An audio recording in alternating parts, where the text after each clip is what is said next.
I'm in hospital. I'm at Gold Coast University Hospital. It's been quite an adventure. So I'll try and briefly summarise it. We have taken some video clips, but we are quite behind in a lot of our footage, so it'll be a little while till it surfaces. But I'll tell you basically what happened.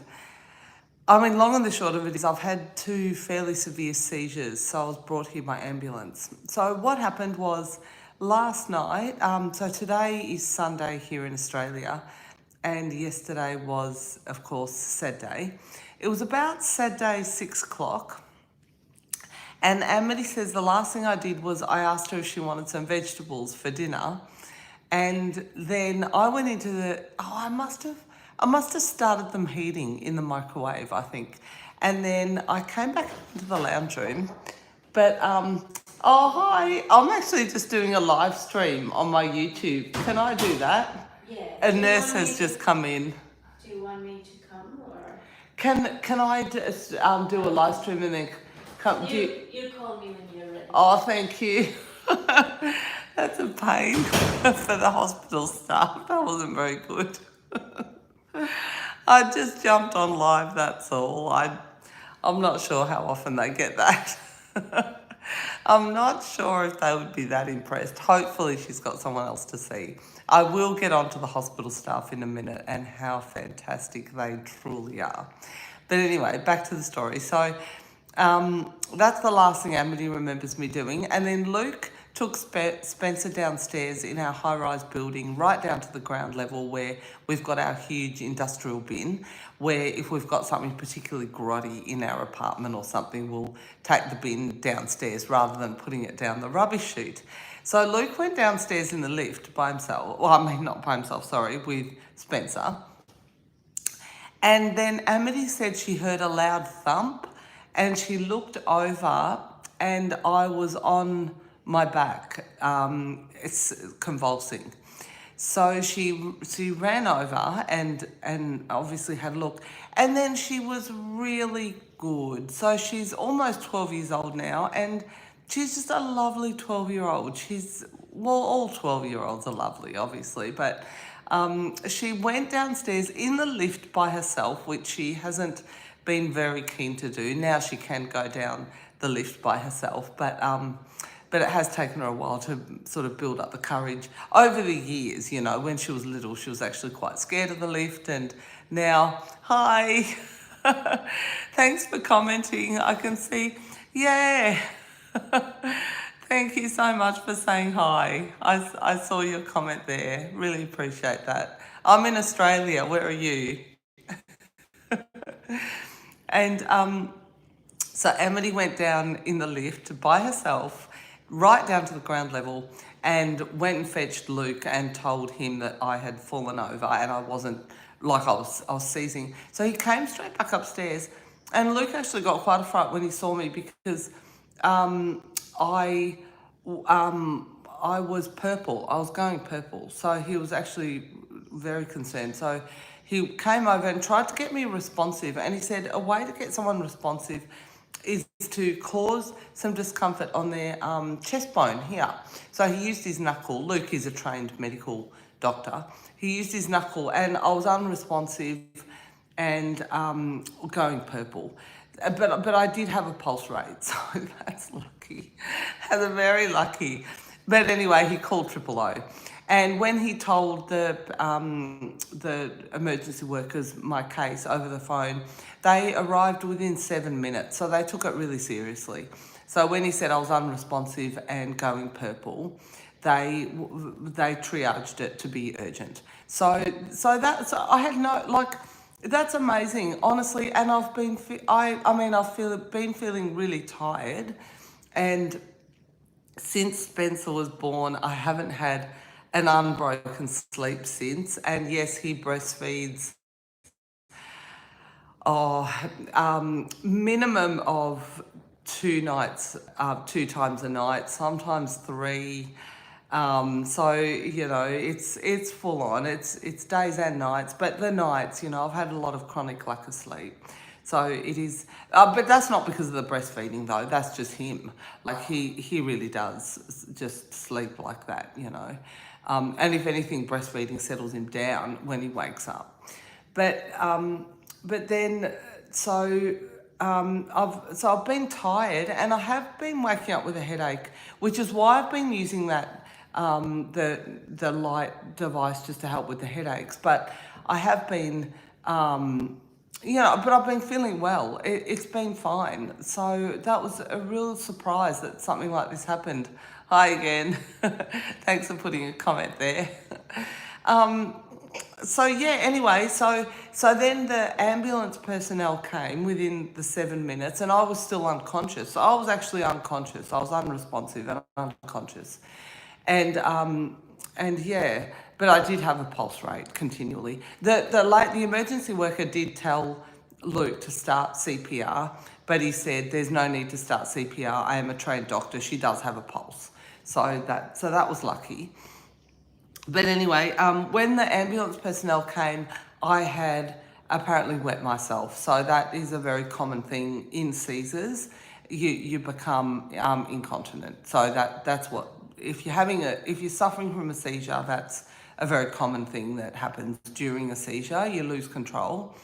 And so then I think Luke said I sort of came to a little bit then, and Luke got me changed to go into hospital. But then the ambulance personnel were asking me a lot of questions, like they were asking me how old I was, my birthday, what month it was, Luke and Amity's names, where I lived, and I couldn't answer any of it. So I was really out of it. And there's a term for it. If Luke was here, he's not. He's just popped back home with Spencer and Amity to look after Piper. But if Luke was home now, I would ask him what the term was. It was something like post-seizure. You forget. You have, it's not amnesia, but it's, you don't remember it, basically. It's like being under an anaesthetic. You don't remember what happened. And I have no recollection of that at all. I think, I think now that I think of it, I think now that I think of it, I do remember sitting on the couch and the ambulance personnel were there and asking me questions. I do have a vague recollection of that. But then I don't have any recollection of the actual ride in the ambulance. I do remember being wheeled into the ambulance on the stretcher and Spencer finding that really upsetting. He started really crying. I do remember that bit. So that was really sad to me to hear that distress, because he was really distressed. So they brought me here. I was immediately admitted. I wasn't ramped for very long here. And then thankfully they put me in quite a large room because I've got a breastfeeding toddler. And the hospitals are really, really, really good with the protocol for breastfeeding infants and toddlers. So if you've got a breastfeeding toddler, they can room in with you. So they brought in a cot, and I've got a cot here. I'll show you the cot at the end. So I'm in a second room now. This isn't accident and emergency anymore. I'm now on the ward. I'm on the medical ward. But we were given a really big room actually in the ED department, which is emergency department room. And it had a cot in it for Spencer, even though he was next to me most of the time, obviously, because he just stayed on booby. He just wanted to keep. It was comfort for him, and he was in my arms, and then he slept a lot in my arms too. So it was nice. I was able to look after him while medical staff were looking after me. And they brought in a beanbag for Amity, so that was really nice of them. And all the staff they helped look after the kids so well. A wardie this morning brought sandwiches for Amity, and just they're really kind. Basically, I've always said this. I genuinely believe that hospital staff, medical health people are a unique breed of people. Like that, they really are kind.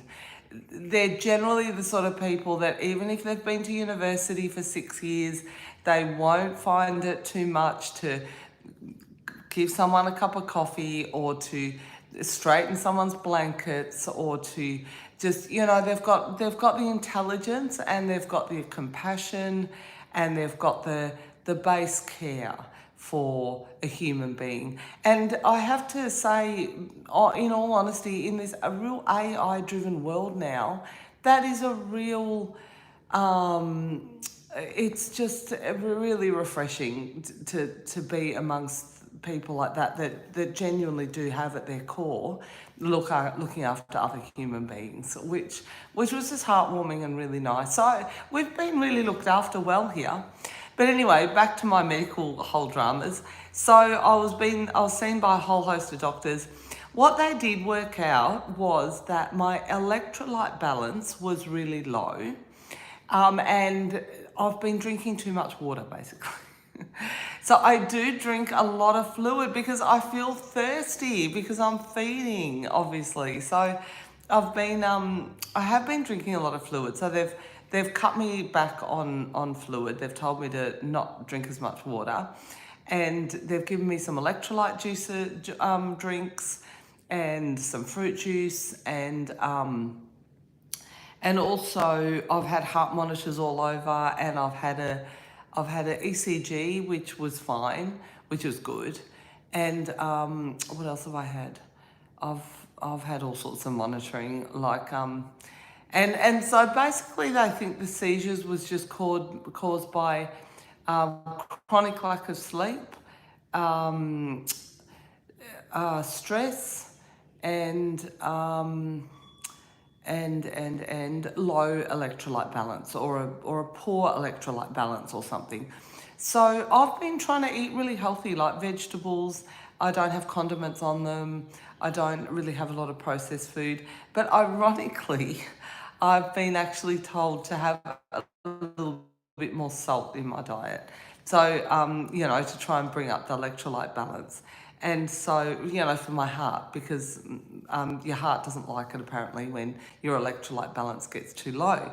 And so initially they actually were afraid I'd had a mild heart attack, but I hadn't had a mild heart attack. It really was just a seizure caused by that, they think, lack of sleep, stress and electrolyte balance. So sort of a multifactorial cause, but yeah, it was really scary. And we have, like I said, we have taken some longer sort of video clips that I'll put up a little bit later, and that they'll probably have maybe some more accurate information that, was said. Luke was in the room. They're not here at the moment. They've just gone back to look after Piper. But so what else was I going to say about it? And I've had a catheter in. Oh, that sucks. So people that follow our channel might know that Gary has had a radical prostatectomy, and after a radical prostatectomy, apparently you have to wear a catheter for 2 weeks. So he's currently going through that now. So Gary, if you jump on this or if you see this later, I will tell you I have a tiny idea of what you feel like, even though I had to wear my catheter's out now, thank goodness. I only had to wear it. What's the time now? It's 20 to 5. So I only had to wear it for less than 24 hours. So mine's out now, which is good. And I've still got cords all over me. I've just got a hospital gown on, but under here I've got all the cords on my chest and everything. And I've got I don't know if you can see this, but it's, sort of just, that cannula thing that they put in your arm just in case they need IV access later at some point, if they need to put in some medicine urgently. So I've got that in. And we're on the medical ward now, and hopefully I'll be going home tomorrow. I really hope so. They want to do one more test on my heart just to make sure it's all okay. It's electroechogram or echogram or something. I'm really not sure. I'll have to double check with Luke what that is. But anyway, I just wanted to jump on, say hello. do something that's in real time, because unfortunately we are running a little bit behind with the footage, just because things have really become busy, obviously, with the two kids, and so yeah, it's kind of non-stop keeping up with everything. But I wanted to just jump on and show you what's happening now in real time, and just a massive kudos to the healthcare staff. First responders and healthcare staff are just wonderful people, and they are so supportive too to breastfeeding mums. I'm so grateful for that. And in fact, I was so happy.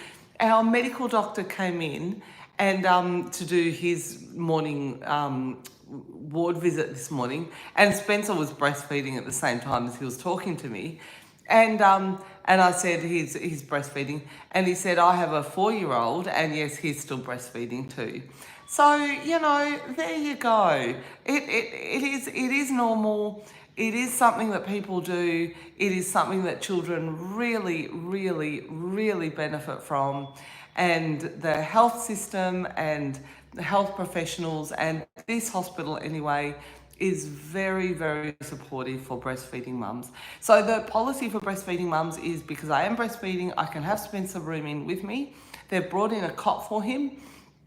The only thing is with my condition though, is they do need another adult here with him, just in case I have another seizure or something. Look, it's unlikely, but they have to go by policies and everything. So Luke will be staying as well, and this room's a big room. I'll show you the room in a minute. They've given us a big room, and it's big enough for a fold-out bed for Luke. But the thing is, we've got Amity, of course. We've got Piper as well, but Piper will unfortunately have to spend another night on his own. But we do have Amity, obviously, and so we're either going to do two things. We're either going to kind of just see how we go and see if we hopefully don't get kicked out even with the second child. But if they don't allow Amity in the end, then Luke will bring Spencer home, and look, he can have cow's milk now too and everything. He won't be as happy, obviously, because he'll likely miss mum, because I look after him every night. But obviously if I can't have the second child in here, then that's what we'll have to do. But Luke and Amity and Spencer will be able to stay here till late.